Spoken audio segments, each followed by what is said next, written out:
What is it that will help us to fix our eyes on the one who made us in order to know how priceless our worth is?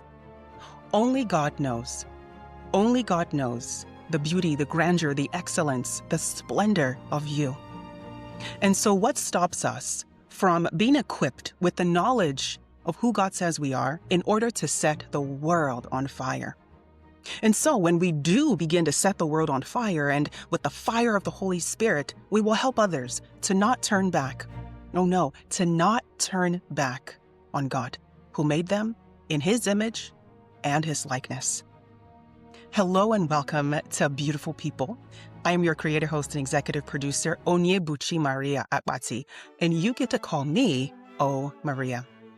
In today's Beautiful People conversation, I have the honor of conversing with individuals, Joel and Luke Smallbone, who comprise of the musical duo For King and Country. And if you rewind, the keywords I spoke to you on priceless, world on fire, no turning back, only God knows, fix my eyes, are titles of their epic songs over the last several years that I infused into my words of love to you. My conversation with them, along with other beautiful people, really is focused on the anticipation of their new documentary, No Turning Back. The full word being For King and Country, No Turning Back, on Prime Video's Wonder Project subscription. Right now, I want you to behold these heralds of truth, beauty, and goodness, which we otherwise know as Joel and Luke Smallbone. Hey, thank you for making the time. And obviously we've had time with each of you respectively, but it's kind of you to sort of jump on and do this all together. So you got Unsung Hero, the movie, which I know most of you are familiar with. Interestingly enough, the origins of the documentary beginning kind of started around the same time. It was 2020 when we started developing both. And in some ways, the documentary indicated a lot of the film. If you watch kind of the first act of the documentary, it's Unsung Hero. So what we've been saying is that the documentary is kind of it's the sequel. It's kind of a lot of people say, what happened after? Like, after the film, and this in many ways is a bit of a sequel of sorts to the documentary. And I think the purpose of it was there's so much, goodness me, particularly in the religious arts, like there's this fallacy that we have to have everything together all the time, and this family of these 7 ragamuffins and parents and these immigrants, gee whiz, aren't they awesome? And it was kind of an opportunity to go, guys, let's peek. Our brother Ben, who directed it, did a marvelous job let's peek behind the curtain and go, here's some of the struggle and the visceral bits and the illness and the ego and the issues that we all faced as a family. And then the grace of God literally sort of weaving the narrative together to date. And so the award does go to Brother Ben because he directed it, like I said, really championed piecing it together, and then also caught a lot of that footage from 25 years ago with Rebecca. He was already filming a lot of that. So that was from his POV, a lot of it. So excited to break it down with you. But yeah, that's kind of a synopsis of No Turning Back, the documentary. I love it. It's such an honor to be here with you both. I've been counting down to this. Now, as you described your journey and No Turning Back being essentially the medley of your lives, I want to rewind and frame all of the questions I'll ask you both using the titles of some of your songs. And the first is Fix My Eyes. And as a prop, I have here some eyeglasses to sound some color. Now, with Fix My Eyes, what vision and what sight do you believe young people have that turns them away from God's gaze? What do you believe young people who will watch No Turning Back have their eyes fixed on instead of God? I think young people have. I think that young people are asking the question of, "Is God real?" I think that's the question that everyone actually, especially early on, is coming back to. Like, I've been taught some of these things. I've been taught maybe what it was, to read scripture or to attempt to pray. And we go to church, and at the end of the day, they go through some of these things, and they get to a certain age, and they go, "Okay, hold up, is God actually real?" And when I think that no turning back, where I think it comes in is the best way to prove and to show evidence for anything is to actually look backwards. And I think the hope is for this story it's a little bit of a peek backwards to what it was like for us growing up. It was a peek backwards into the faithfulness of who God is. It's a peek backwards into seeing the evidence of who he is through our story. It's not lost on me that Jesus told stories while he was doing his ministry, and they were stories that they actually weren't even real stories, but the stories were actually that powerful that they changed people's lives. They changed people's eternal destinations. And so when I even look at what we do, that's why I think it's important to tell stories, is because it shows evidence of who God is, and you get the gift of seeing the trail of God's faithfulness in your life. And so when it comes to young people, I think they're asking, hey, is God real? The hope is they can watch something like this, and maybe it answers some of the questions of, oh, well, I see it in something like No Turning Back, this documentary. I love it. Storytelling. That's the secret sauce. Thank you. Thank you, Maria. And Joel, do you have anything to add? I like what he said. Yeah. You co-sign. That's so nice of you. When you watch it, when you look back on that footage and you see it put together in a product, what is your biggest takeaway when you look at it and see, is it gratitude? Is it, man, I wish we wouldn't have wore that outfit or did that song or whatever, or you know what I'm saying? I mean, what are some of your observations as you have a bird's eye view of your career from that vantage point? I wish I had skipped my boy band era. It's kind of back in though, so don't sell yourself short. There's so many layers to that onion, Dwayne, as you know, because it's covering so many portions. I think we left the premiere specifically on Monday, and we did say, because we've been keeping an eye on it for a few years now, going, that might be the last time we watch it, because it's important to look back. It's therapeutic to look back, but I think there are pieces of it for both of us that, and Rebecca as well, that's really, it's hard to look back. And so it's all of it. I've had to fight at points the would have, could have, should have of the past, which, as we know, is not the best way to be human. But I really get to the end and I go, there is great, great, great gratitude. And what I love is, as opposed to the movie that was so positioned around mom and dad and Rebecca and our family, what I love about this, Dwayne, is it shows that if it weren't for this ensemble of incredible ragamuffins for 3 decades, there's no chance we would be on this Zoom today. Like, there's so many other layers to, and that's just scratching the surface still of all of the people that were involved. And so I'm just enormously grateful. And there's a closing monologue that I retracked probably 15 times. This is a story about my parents, about my sister, but it's about all of us coming together. And more than ever, even going back to Maria, your question of like, more than ever, we are so fixed on our own story that we forget that there's this great narrative that we just get to be part of the ensemble. Like, we're not the superstars of the show. And I hope the documentary does that. I hope people go, yeah, we can push forward. Yeah, we can press on.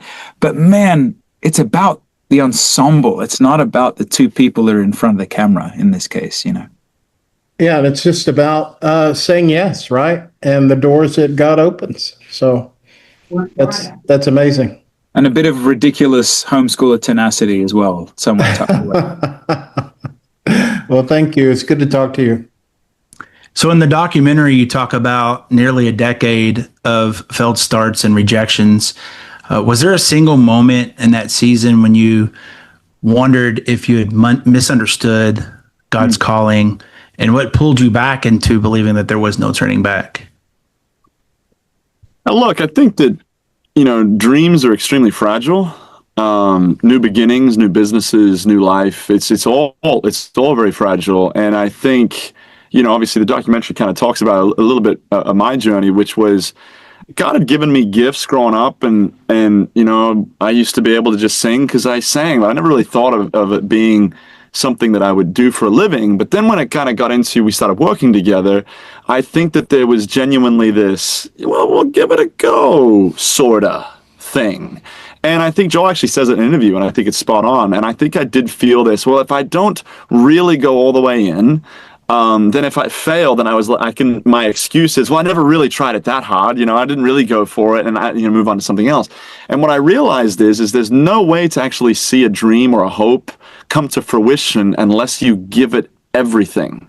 And what I realized is me giving my everything would also inform, if it did fail, would inform at some level whatever I was then going to go do. And so I came to the conclusion there was no way to actually, for any of this thing to make any sense, and if I just went all the way in. But I think sometimes we also sit there and the inclinations that we feel like God's giving us, sometimes there's bobbing and weaving, and there's twists and there's turns. And I don't think, you have these hopes, you have these dreams, but you're never quite sure if it actually will take place. And I remember specifically coming back from the studio one day when my wife and I were early married, and I went to her and I said, hey, I need to see this through, right? And I think I knew what she would say, but sometimes you need a little bit of, verifying your side of the street. And she just said, Luke, I think you've got to be able to see this all the way through. And if the door shuts, that's when we close it down. But there's still many doors that are, even if they're cracks, there's still many doors that are open. We got to keep going. And that was enough for me to just, and I can't speak for Joel, but that was enough for me to see it through. Yeah. Congratulations, first of all, on the film. Super excited to see it. Quick question. So Proverbs 27:21 says a man is tested by his praise. So how have you handled, and how kind of do you handle both praise and criticism? I hope we handle praise with a bit of gratitude and acceptance, but also deflection, understanding that it is an ensemble, like we just talked about, Dwayne. And then as far as criticism, Naya, it's our best friend. It has to be safe criticism. You don't want to just have people go out and just rip you a new one and read every comment and take that as critique. No, but constructive, thoughtful, loving criticism, it's our best friend in this. Because if we can't take that, I don't know how we stay creatively grounded, emotionally grounded, spiritually grounded. This is the whole idea of, if someone falls in a ditch, that you want your brother there to pull you up. This is the whole idea of where two or more are gathered, I'm in their midst. I think it's because we're pulling and pushing on each other. So critique, it still stings. It'll never stop stinging. It's still painful. You still have to, try and not fire bullets back. But I have found that in life, the moment that people feel afraid to tell you what they really think about you is the moment that you've lost one of the greatest gifts of life. And that is people pouring back into you. And sometimes it's really painful. Was there any through thread that kind of exposed itself during production that you were like, wow, that is God weaving together this part of the story we hadn't seen before? Yeah, I think the biggest thing was interesting looking back on it was how rough it was to start off. There's nothing like being able to go and look at it in kind of a story and seeing some of the visuals. And you're like, I remember that moment, and that sucked. You know what I mean? And then you don't know when you're in the depths of despair. yeah, when you're in the depths of despair. And then what's sometimes. crazy about this story is, and hopefully hopefully it explains it the right way, but it was like it didn't just suck for moments. It was like, except at times, it was years that we were in this kind of thing. And I think that sometimes you struggle to understand the purpose behind it a little bit, and then it's not till you get to maybe some of this point of view a little bit where you start to see that there is a point to it, that there is a grace over it. I also think, for me personally, reflecting on, that period of time where I was very, very sick, I probably have always just thought to myself, like, well, I wasn't really that sick. Well, I don't know if I was really, I don't know if anyone was really that concerned. And then I look back at those pictures. The reason why there's not more pictures in that period of time is because I was so sick that no one wanted to take any more pictures. And the last time I recall actually weighing myself was at 125 pounds. And there was a great chance that it was much lower than that. So it's things, but once again, seeing how God works is at the end of the day, guys, that period of sickness was what inspired the next 2, 3, 4 albums at some level. And not because of just sickness, because obviously all those songs aren't just about sickness. It's a viewpoint. How many people do you know that, lived through cancer and they say, I never want to get cancer again. But it was one of the greatest gifts that God gave me because it changed my perspective. That's what sickness did for me. And I think even when I look back on the miserable times of making music, but that's what that time was. And so there's something about seeing it all put together that you see through lines of, there actually was purpose too. I'm going to use an exaggerated word, but there was purpose behind the misery, if that makes sense. God gives us all platforms in lives. He gives us all different platforms. And, we saw a lot of that story in Unsung Hero, and this new documentary of yours, No Turning Back, it really encapsulates the Smallbone family story and how it's truly come full circle for you guys. You guys went from the hilltop at your father's early success down into the valley of losing everything and starting over again in the States. And now you're shot back up to the mountaintop where you're proclaiming Christ to the masses unlike ever before. And, when you guys both reflect on that long, hard road that you've been on, what's the biggest thing you understand about God now that maybe you didn't understand at the start of your journey? Jay, you're hitting the nail on the head, because my journey with Jesus has been just this evolution of understanding and relationship. When you're a teenager, you sort of relate in a certain way, and your 20s you relate in a certain way, and your dynamics with God continue to evolve.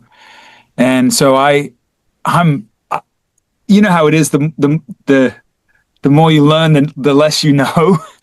There is some of that. There's some of that mystery that the further I get, the more mysterious and profound God is. So there's a key part of this that is just embracing that mystery. There's another really key part of it of going, God's redemption and love is, I think, because it's always been part of the furniture for us. We grew up in a faith-filled family, generational faith, which is very rare in Australia. Great grandparents and great grandparents. You sort of can really easily take this idea of redemption and grace and love for granted. And my goodness, the fact that his mercies are new every morning, the fact that you read the stories of Jesus and the people that he associated with, the people that he had dinner with, and the people that he called his friends, weren't the creme de la creme. They were the scraps.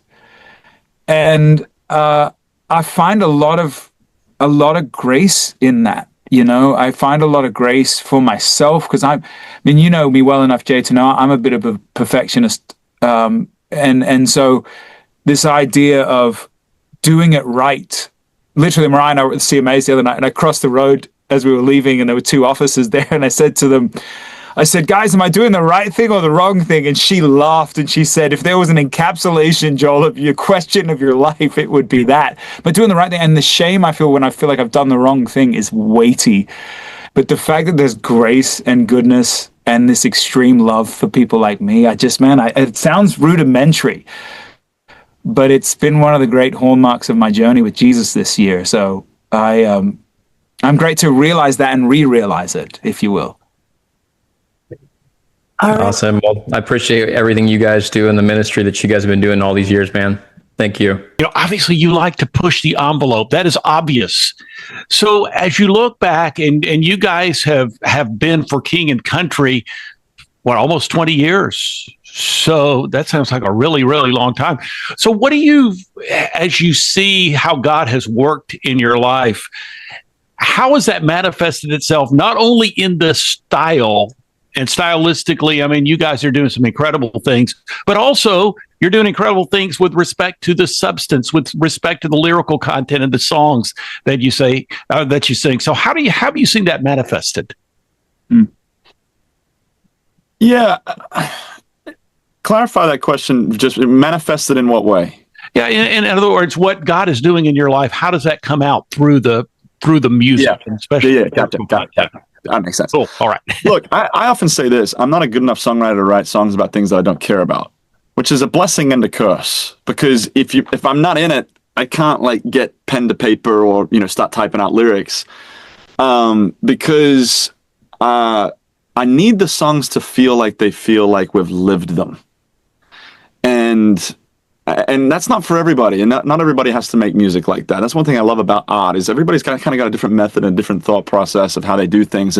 But I think for us, we need to live these lyrics. And so there's a reason why we go so long in between albums, is because I need to have lived a little bit of life to actually give me the content for what the songs could be. Because at the end of the day, I'm not very interested in just writing a song that's going to get stuck in people's head. I want to write a song that could impact and influence somebody's eternal destination. But the only way for you to be able to necessarily, be a part of those types of songs, I think, is if you are daily living some of the realities of what you're actually trying to put into songs. And so there's a reason why we write songs about our wives. There's a reason why we write songs about our kids. There's a reason why we write songs about, I often say, you write songs about the highest highs and the lowest lows, because no one really remembers in the middle.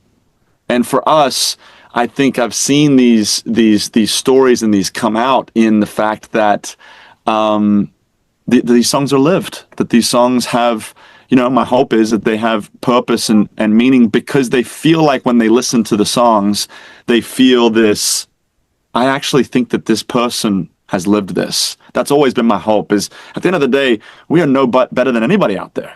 We've got the same issues, we've got the same challenges, but our hope is that these songs can become the soundtrack to people's lives. So the documentary touches a lot on brotherhood and that relationship, and I want to hear how your relationship with each other evolved through the highs and lows, and also maybe just your perspective on the importance of family relationships. Well, the good news is that when you go through the Bible, there are incredible amounts of incredibly screwed up families every step of the way.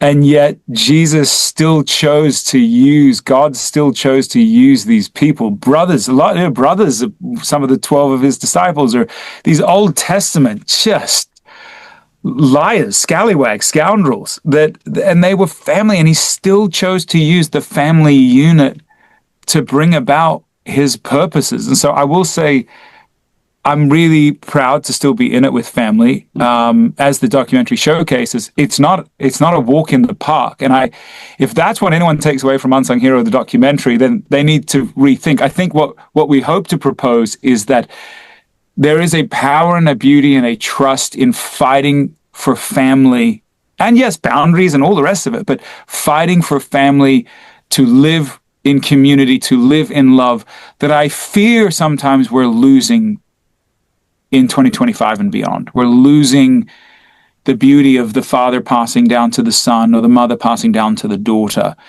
And so I feel very privileged to be in this a meshed codependent mess of what this family is, and to keep trying to bring the colors out of it. And I really feel God's goodness. Like, I feel God going, okay, it's not about you're awesome because we're a bunch of Australian ragamuffins. It's about the fact that there's something powerful about choosing family. I'm not talking about bloodlines even per se, but the fact of the matter is I grew up with this dude next to me. And then somewhere along the way, we came back around and we said, you know what, we're going to choose brotherhood now. We're not just brothers anymore. We're actually going to go in and we're going to choose to be brothers. And it's messy and it's hard and it's beautiful. But I feel like we stop short in relationship. We just, it's just too hard. So let's just bow out, And it's been a real gift to collaborate. And I think you have to look at the fruit. And I feel my hope is that the fruit is something that, points people heavenward and points people toward each other. I wanted to touch on a comment you made earlier about what teens are, young people, what they're struggling with in belief in God. My specialty is in apologetics, and those are the questions that they're asking, or even the why couldn't God do? Why couldn't he do? So I'm glad that you guys brought that up because it's very true.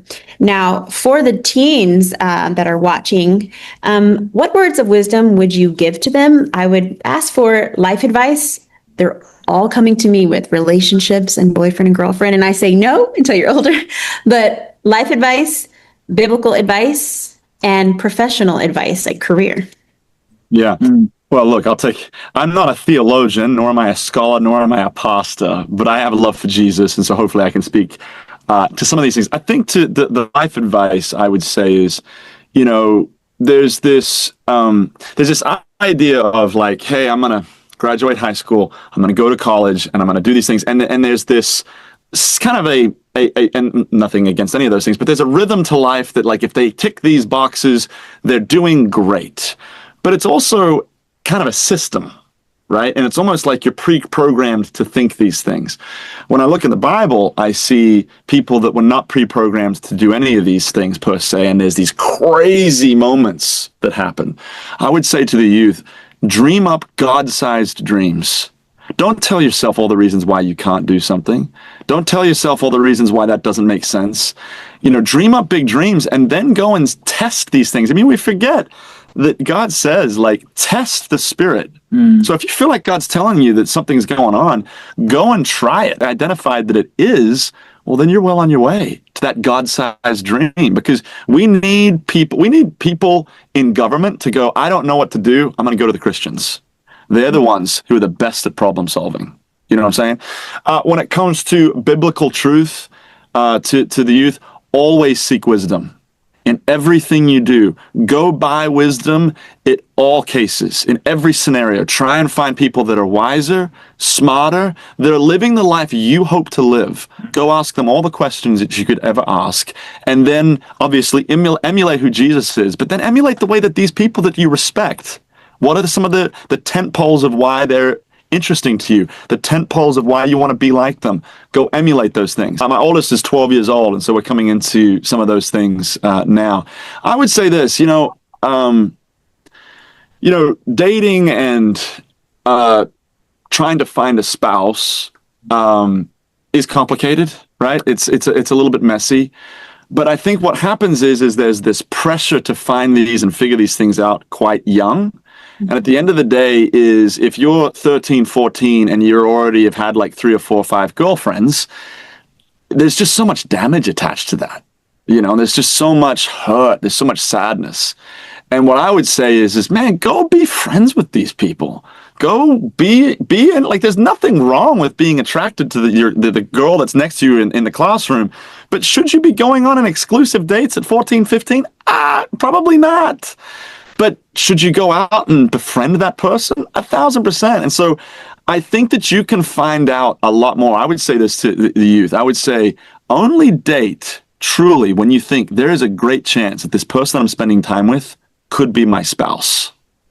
Get to that point before you say, we're going to be exclusive or whatever. I think that's a must, because otherwise there's just too much hardship and there's just too much hurt. each one of you, give me a moment where you're like sitting there and you're saying, this was only God. We have no explanation. This was a God moment. A God moment.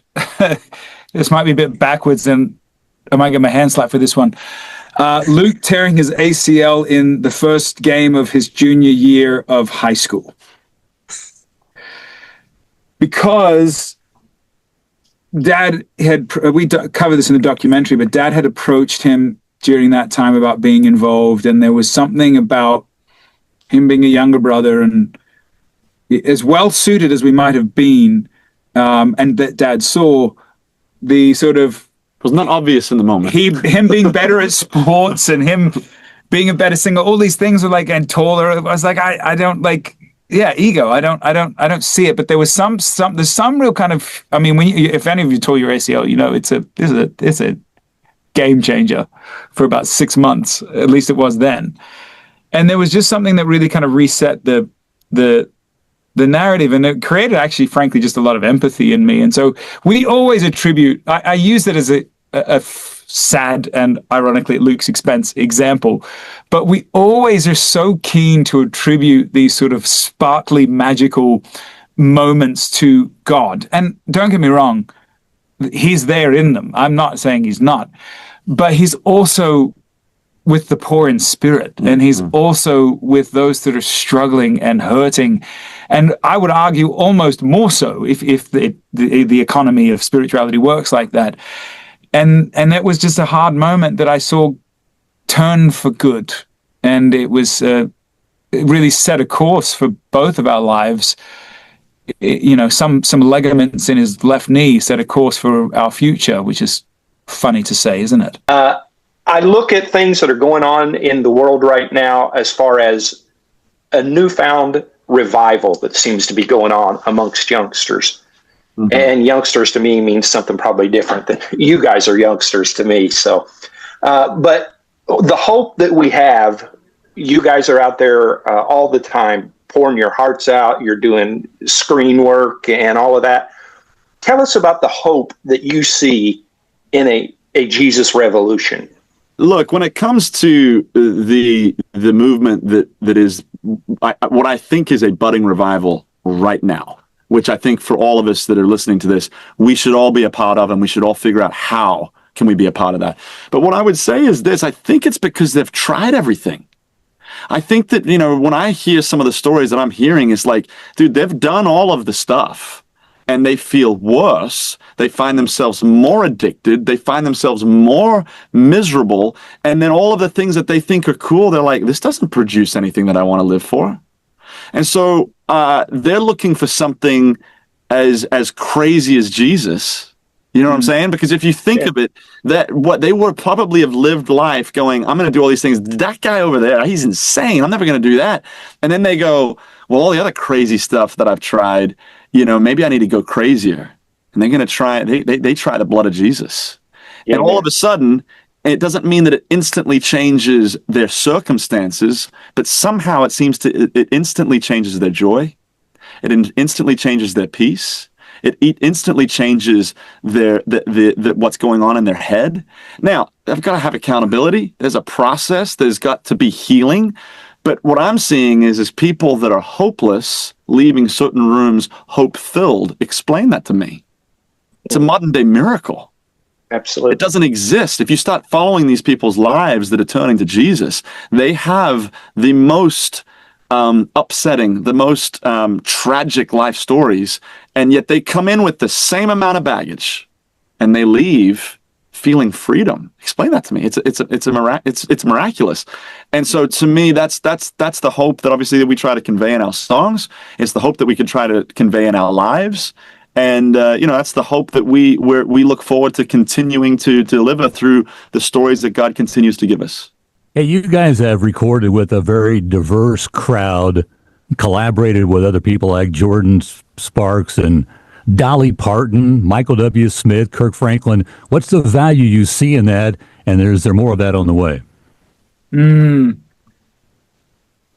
I love collaboration, Chris. We were late to the game, really discovered it on our third studio album, Burn the Ships. And I feel like rubbing shoulders who think, act, look, vote different from you is actually the spice of life. I think we're trying to say we should sort of isolate and get into our corners. And I think in the arts, we're saying, no, we need to be pulling people in, because it's really hard to hate people up close.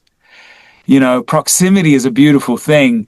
And so we've been so fortunate to have such, like you said, such an eclectic group of people could have raised their hand and say, let's partner on that song or that film, and be able to perform on the CMAs with Dolly and so on. And so we're incredibly proud. This era for us is a different one, because we're looking at, you know, stepping into film a bit more. We've got a new project that we're just actually going to go back in the studio and keep finishing up for you, and asking a load of new questions, one of which is, how can we show up in places that you wouldn't expect, with people that you wouldn't expect?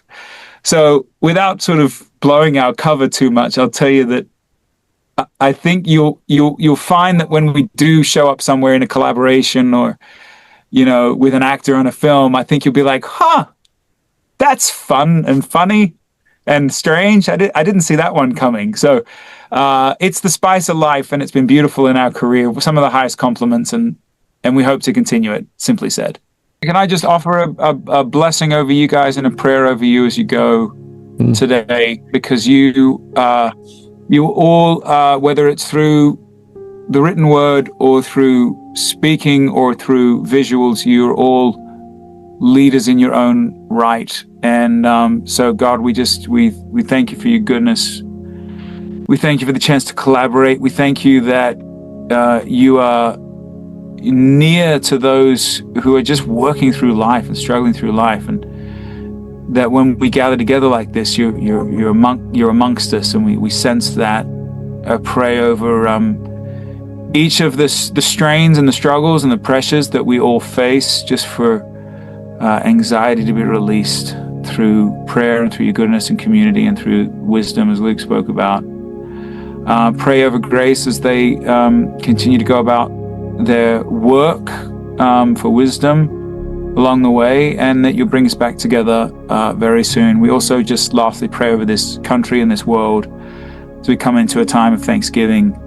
Just show us how to have otherworldly gratitude for not circumstances, but something higher and greater, that we're loved, known, and that we're seen.